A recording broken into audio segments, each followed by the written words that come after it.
Olá, youtubianos de plantão! Sejam bem-vindos a mais um vídeo do canal do Professor Jadre, livros que eu li. E hoje vamos entrar neste livro aqui, Morte no Buraco Negro e Outros Dilemas Cósmicos, de Neil deGrasse Tyson, o apresentador da série Cosmos, Odisseia no Espaço. Muitos dizem que ele é sucessor de Carl Sagan, né, por ele continuar a saga daquela super série que é Cosmos. Então, sem muitas delongas, esse livro é escrito por Tyson, que é um dos mais populares cientistas do mundo na atualidade. Ele reúne 40 dos seus ensaios dentro deste livro, desde a vida astral nas fronteiras da astrobiologia, até como seria a experiência de cair dentro do buraco negro. Também narra a história da progressão do planeta, desde a sua localização no centro do universo até o estado atual, um pequeno e insignificante grão de pó no cosmos. Essa noção de pequenez do planeta Terra me faz lembrar de um livro, O Pálido Ponto Azul, de Carl Sagan, que tem aqui no canal. Quando o Carl Sagan observa que as Voyagers elas não iriam mais conseguir ter visão da Terra, a Sagan pede para que a câmera da Voyager registre, direcione a Terra e registre uma foto, que é a foto da capa do livro, depois, como seu último registro antes de sumir na visão da Voyager, mostrando a pequenez da Terra frente ao universo. Mas isso nem sempre foi uma constatação científica. A Terra não era redonda, não éramos o centro do universo.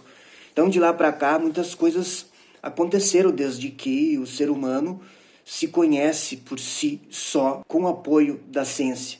Há muitas maneiras de simples desvendar os conhecimentos da natureza, seja de uma simples vareta no chão, para observar o tempo, observar a sombra que essa vareta faz sobre o solo, e aí nós podemos ter uma noção de tempo, ou um barbante com uma pedra, e observar que esse pêndulo de Foucault, que foi Foucault que estabeleceu esse experimento, para observar que a Terra está em movimento. Então, se você foi a algum museu, qualquer museu que se preze tem o pêndulo de Foucault. Você coloca ele para oscilar, e depois de horas você vai ver que ele está oscilando numa outra angulação, uma inclinação. E com esse valor dessa inclinação se pode submeter a comprovações científicas de que a Terra está em movimento. Mas por que eu não percebo isso? Porque nós estamos em movimento também. Isso se chama de movimento de inércia, quando nós estamos em movimento também com a Terra. Por isso que nós não observamos. Quando estamos dentro de um carro, o carro está a 100 km por hora, nós não observamos que o carro está a 100 km por hora. Só se a gente olhar para fora, mas a nossa sensação é de estar parado, porque a gente está em movimento. Então é a mesma coisa que acontece com a Terra. Então, durante muito tempo se utilizou o Sol, né? Até hoje se utiliza o Sol para as plantações, né? E pela sombra que as pedras projetam sobre os objetos, projetam sobre o solo, indicando que a Terra ela não é plana. Ela tem a sua curvatura. Enfim, basta algumas horas desses experimentos simples para que a gente, um pouco de curiosidade e vontade, para que a gente possa ter comprovações bem específicas sobre alguns experimentos.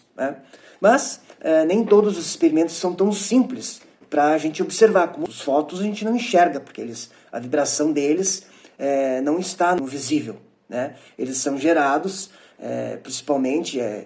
por exemplo, no núcleo do Sol, quando se forma, então, os núcleos de hidrogênio são formados por colisão de hélio, descoberto inicialmente lá no Sol, pela espectroscopia do Sol, depois a gente viu que tinha na Terra, por isso que se deu o nome de hélio, esse elemento, porque é a homenagem a um nome grego, e do Deus Sol, e essa transição entre um elétron e outro, de nível de energia. Ele vai de um nível para outro de energia e ele libera radiação. Essa radiação se chama fóton. Então, um fóton a gente não fica olhando, o fóton está passando, não é como um automóvel que a gente enxerga de longe. Então, o telescópio ele ajuda sobre essas possibilidades de novos elementos que aparecem no universo. O microscópio também ajuda a observar as células, mas nem tudo, né? O Hubble, né, que foi um grande telescópio no universo, o James Webb, né, que é atualmente com imagens muito mais lúcidas e nítidas sobre o universo. Olá, você que chegou até aqui e que deseja saber mais sobre este livro, então não perca as próximas semanas a continuação sobre essa obra de Neil deGrasse Tyson. Acompanhe os próximos vídeos do canal. Ative o sininho e compartilhe o vídeo com seus amigos. Um abraço!